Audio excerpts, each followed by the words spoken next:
Welcome, Duke alumni and friends, to this session of the Duke Alumni Forever Learning Institute, an interdisciplinary educational program organized in a set of thematic courses. I am Amy Allen, Senior Program Coordinator for the Lifelong Learning Team with Duke Alumni Engagement and Development. Thank you for joining our program, The Science of the Good Samaritan, Thinking Bigger About Loving Our Neighbors.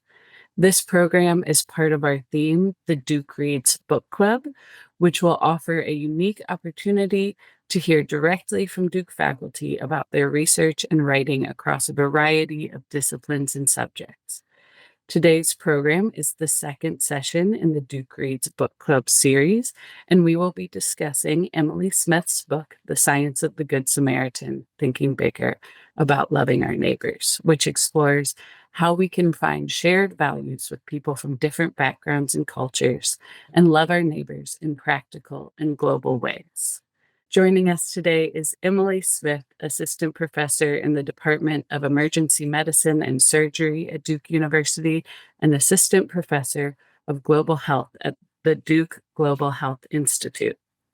Emily's research interests include children's global surgery, poverty metrics, health economics, and global health policy.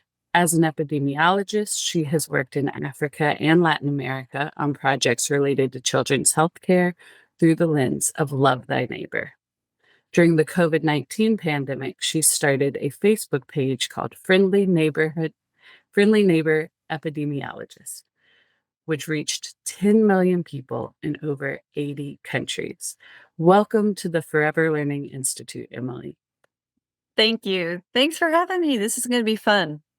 I really appreciate being here. This is my first book, and for those of you who are fellow readers and book nerds, it is just such a joy to uh, actually write one and for people to read it. So I appreciate the opportunity to be here. And the book is an interesting mix, at least to me, of memoir plus science plus global health and a little bit of faith, and I think you'll see why as we keep going. I do want to have some acknowledgments, though, of who I am, um, from the get-go, because I think I'm gonna be talking a lot about global health, my work in Somaliland and Tanzania, and these are places that I did not grow up in, nor live in, and so I just want to acknowledge where I did grow up, here in the States and the lands that I work on, including here at Duke. So I need to take you back a little bit of the precursor of how I got in global health. So in this is me in 1980 something when they ask you to do these all about me type things with a whole lot of glitter. And I did one and I said I wanted to be a singer, which clearly has not worked out, which is fine. But then the other, I just wanted to do something in global work. And I thought the only way to do that is to go to medical school. So in college, I was a pre-med student, double majored in chemistry and biology. And it was here, and in high school that I met my first female scientist, which is Dr. Strallendorf, you see in the picture. And I thought, if I went to medical school, maybe do some lab science too, that would help me get into med school. So I continued my trajectory of doing chemistry and biology double major. But then right before I graduated with my bachelor's, I did my first trip outside of the United States, and it was here on the Mercy Ship, which many of you guys are probably familiar with, but it's a medical boat, a medical mission boat, and they dock in various places. Where I was docked was Honduras. And I spent a month living on the boat, and then I worked in the kitchen because I wasn't qualified to do anything else, which was fine. But on my off days, I could go and do the medical clinics with, the doctors and the nurses, and I noticed something during that trip that I wasn't necessarily asking the questions of traditional medicine, how to help this individual patient. I started asking bigger questions of Why is poverty in this community so much higher? Or why is there a group of children who were coming to the boat with pretty severe anomalies that we don't see in the States? And I didn't know it at the time, but that inherently is epidemiology. I would, get married this summer right after graduating from, college to my husband. You can see him there, on your right. We're now at 22 years, but he's a pastor, and his first job was away from Texas, which is where our undergrad work was in South Carolina. Long story short, I ended up having a gap year before entering medical school, and I decided, "Let's just get another degree, it'll help you get into medical school." So I did a master in public health. In day 1 of epidemiology, I remember my professor saying, epidemiology is the study of the distribution and determinants of disease. So basically, what makes a disease spread and who is at risk for it. And to me, I just thought, "Oh, those are the questions that I was asking in Honduras." So I pivoted, I got a PhD in epi, and never went to medical school, which is just fine. So that's where I find myself now doing global health epidemiology work at Duke, and I'll share more about that in a minute. The title of the book is The Science of the Good Samaritan, and many of you are aware of that story of the Good Samaritan. It's a parable of a man who is on the side of the road. He's very, very sick. Two people walk by in that story, and you see them in the background of this picture. It's a priest and a Levite. And at the time, during that day, those are people who denote power and privilege of the day. They just walk by the man. But a Samaritan man stops and notices that he's in trouble. He helps him bandage up whatever he needs to, and then he takes him to a place to recover, and he pays for all of it. Now, at the time, that story would have been scandalous because no one would have expected this Samaritan man to stop. So there's a whole lecture, I'm sure, in there. But to me, when I heard the story, and remembered it during my PhD program, I thought that's what epidemiology is. It's noticing who is on the side of the road from a population level and then choosing not to walk by. And the whole impetus of the book is how do we as a society or as a people recognize who's on the side of the road of poverty or lack of healthcare access in my work, and choosing not to walk by. Now that parable is from the Bible, and so it's certainly, Jesus said that parable, but it's not necessarily to me a Christian-focused story. Um, when I started talking about how the Good Samaritan, we can neighbor one another during COVID, all the major religions, people from who were leading those would write and say, "This resonates with my religion too." And you can see how that cross-cutting theme of loving our neighbor, affects all major religions, or at the very bottom, that quote of "Love your neighbor, that's just being a good human." That's my kid during COVID when he couldn't understand why people weren't neighboring each other well. You don't have to be a person of faith. You could just be you want to be a good neighbor to one another. So the question is, how do we do that? How do we live like good global neighbors in a world that for now is set up to actually do quite the opposite? And I think that's the and also approach. And I'm going to disentangle what that means in a minute. But it is, doing the good things that everybody's probably already doing of donating to a food bank, um, giving money at Christmas to a local pantry or something. And also, what does the rest of our life reflect or not around neighboring, including how we spend our money? So let me tell you how I think we do that. The first is centering. In the story, the man was centered in the story, the man who was sick, not the Samaritan man or not the two that walked by. At the forefront of the story was the man who was sick. So how do we center, our hearts and our lives to make sure that we don't miss them today? And I need to go back. I'm a bit of a history nerd, so we're going back to 1885. This is the Berlin Conference in Germany. It's also known as the Great Scramble, that many of you are probably aware of. It's 14 high-income countries, all white men, that came together around that horseshoe table. And do you see the map at the back of that picture? That's the map of the continent of Africa.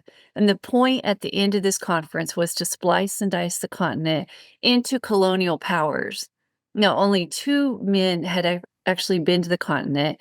No one from the continent was invited to the table. And actually, the Sultan of Zanzibar asked to come and was denied entry. Now, this matters modern day because in 1880, if you look prior to the Berlin Conference, these are the natural people groups and countries and cultures and ethnicities of the continent.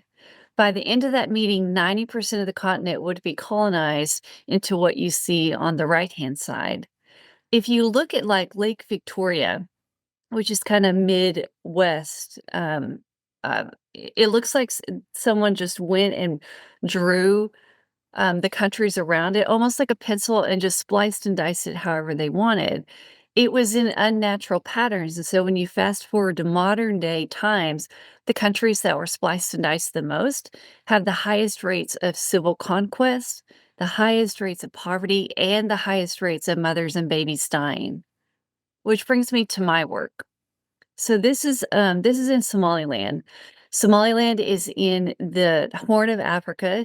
It neighbors Yemen to the north and Ethiopia to the south. It was one of these countries that was spliced and diced in half between the British and Italy around that Great Scramble table.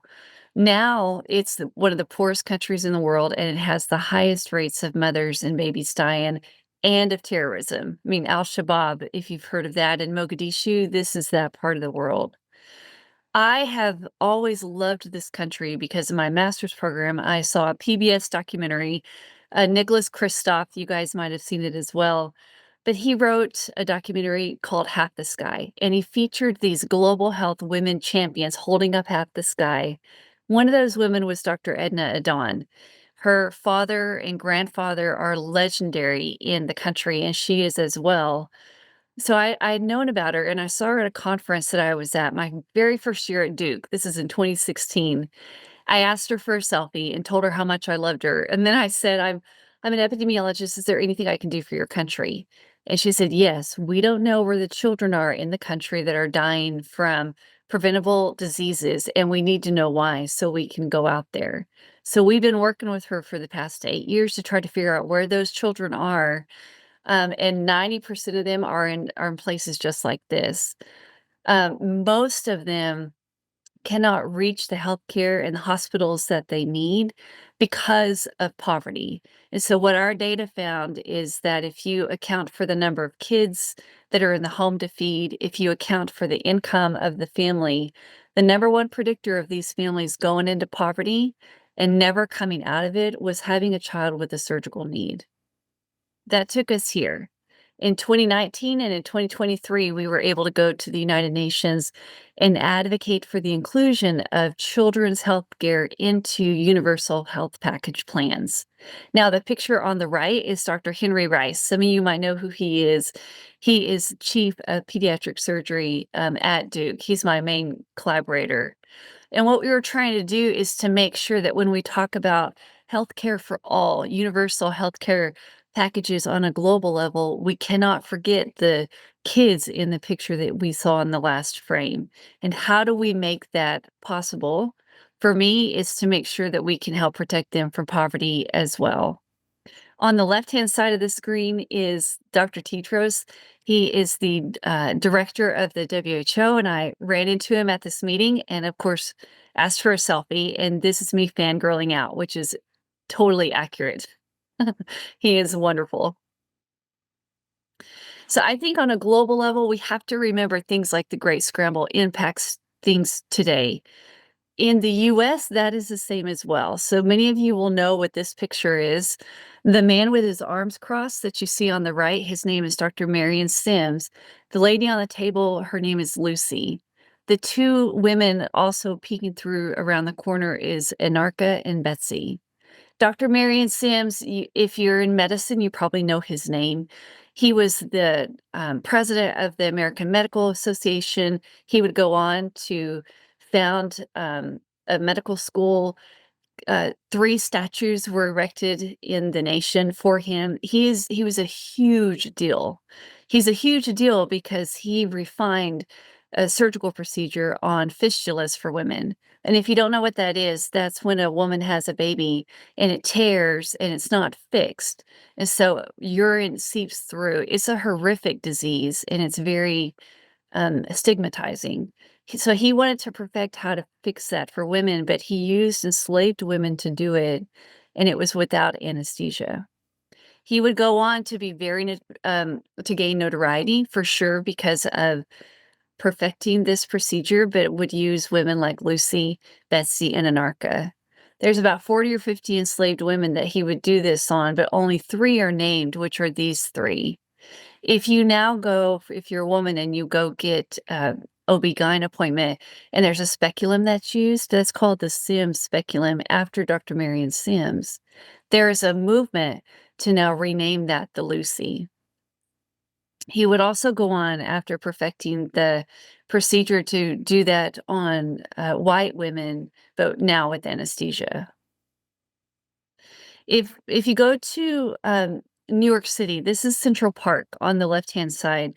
This is one of the statues that was erected for him in New York City, and a lot of advocacy work had gone on to take it down, and now if you go on the plaque, where his statue was, is the names of the enslaved women, but it's just Lucy, Betsy, and Anarcha, and the other unnamed women. On the right-hand side is where is, down the road from the Alabama State Capitol where his statue still stands. He was in Alabama at the time. But this is in remembrance of Lucy, Betsy, and Anarcha. The first one in the middle is Lucy, and you can see her abdomen is cut out, and she's wearing a sim speculum on her head. If you also go down, that road where you see this in Alabama, this picture has actually been reimagined where it's flipped, where Dr. Marion is now on or Dr. Sims is now on the table, and the people looking are Lucy, Betsy, and Anarcha. It's very powerful. I bring all that into context because most of us have not learned about the Great Scramble or stories like Dr. Sims. Once we know that, though, I'm just convinced it helps us neighbor countries and people groups and women a little bit better once we know their stories and the history behind that. For me, the other really important factor to center correctly as a good neighbor is understanding what structural violence is. Now, sometimes we think of violence, or most of the time, as being one-on-one altercations. Structural violence is anything that impacts an entire community as a whole. And let me give you an example. So when I tell this story in the book, but my I have 2 kids, 2 teenagers. When number 2 was born, a month out from the due date, I started seeing stars, and I knew that's not normal, so I called the doctor. She brought me in, and I got diagnosed with severe preeclampsia, and he was born that day. It was incredibly scary for the couple of weeks after with both of us in the hospital multiple times. But I had health insurance, we lived very close to the hospital, we had a car to get there, so both of us lived. Here is in Burundi, it's another place that I do some global health work, here at Duke.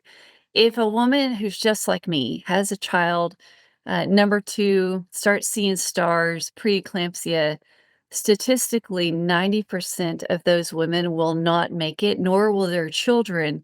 They will die from the condition because they live at least 6 hours away from a hospital that they have to walk to get the care that's needed.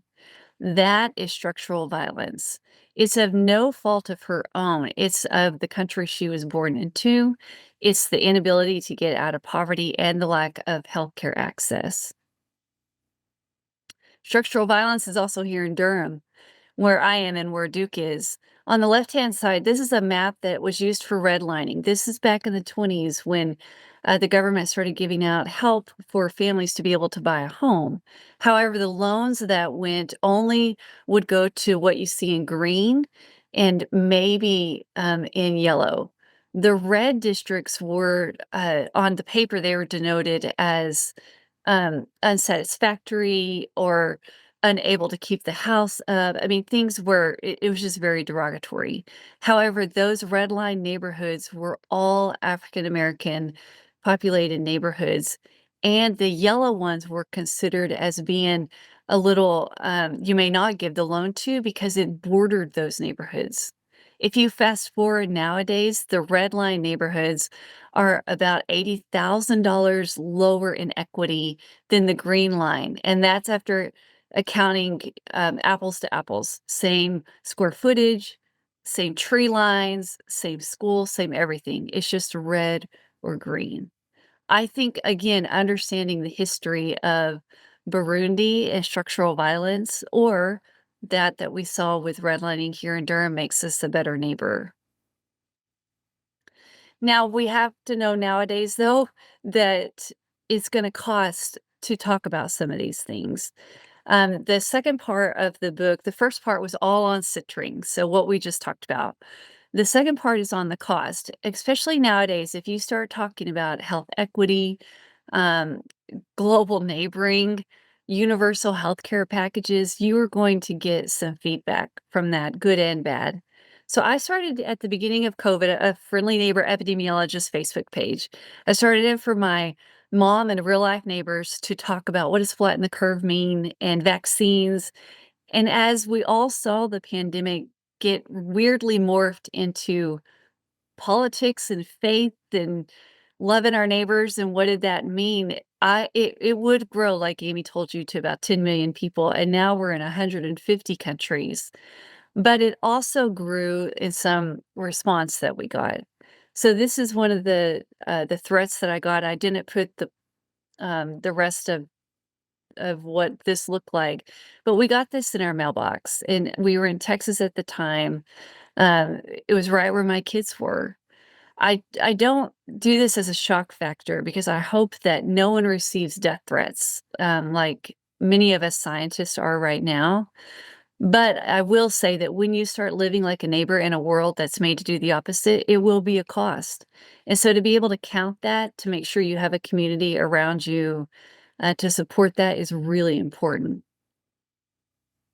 But I want to end on maybe a better note of how to have courage to actually lean into what being a good neighbor actually means.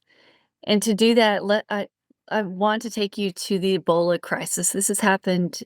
This is from 2013. Many of you probably remember this. This is in West Africa. Um, Ebola is not deadly. Like, it's mistaken as being deadly. It is deadly if you live in an area that doesn't have supportive care, or good, water access. I mean, basic human needs. When it hit here in West Africa, though, they were not prepared. The left-hand side of the screen is who I wanted to introduce you to. His name is Dr. Khan. He is the Tony Fauci of Africa, so he's incredibly well known. Prior to the Ebola outbreak, he had been here in the States with other global health legends to advocate to Congress of we need better health systems in case something like a pandemic or Ebola happened. Not much was done, though. So when Ebola hit, it just whammied his hospital, including him who got sick. With Ebola, you get sick incredibly fast. He got transferred at day 5 to a Doctors Without Borders facility in a neighboring country, and he kept deteriorating. So it was asked of how do we help them? Now, at the time, there was a vaccine trial for Ebola called ZMapp. It is now not just a trial, it's, in use, but there are only 3 of those vaccines in the world, one of which was at his facility. If you read my book, I go into detail of, the conversations I'm sure with the WHO and Doctors Without Borders of do we give Dr. Khan ZMapp? It was decided not to, and 3 days later, he would pass away with none of his family being let, in, but one of his friends finally was let in at the end. Within a couple of weeks of when he got sick, another doctor got sick in a neighboring community. I'm sorry, a neighboring country, which is who you see on the right side. Same thing, he got sick very quickly, and then it was asked, "Do we give him the, Ebola vaccine?" it was decided to give him that, and not only that, he was medevaced out and come to the US and to the one of the NIH facilities, incredibly equipped for in the case of Ebola.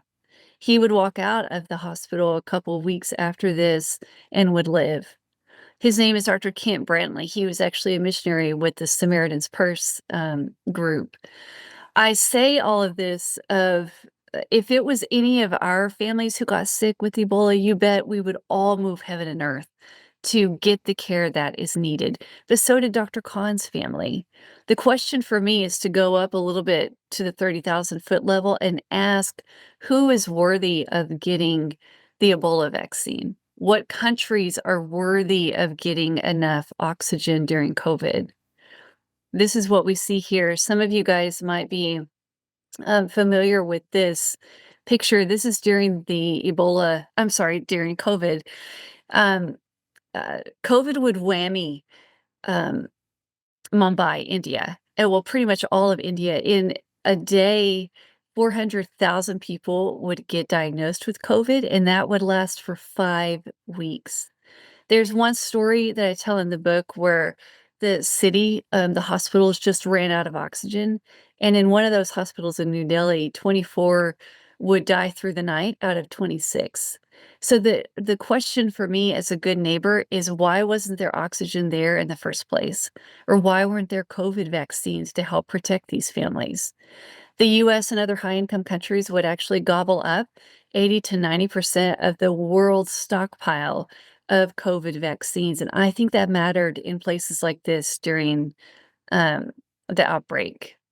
So that to be a global neighbor is to have courage to recognize this and to try to switch the system. For me, one way to do that is this accompaniment. This means that it's not doing global health or work over people with power, but it's doing it with and actually accompanying them in their own work, asking them, "What do you need?" and then being able to meet that need. It's also maybe flipping the script of capitalism and trickle up economics. In my work, I do a lot of health economics work, and our data shows that if you start investing in the poor first, countries and people, it actually benefits everybody a 1 to 10 return of investment. And also, maybe it's shaking the system of doing what Father Gustavo Gutierrez says, that it's more than money.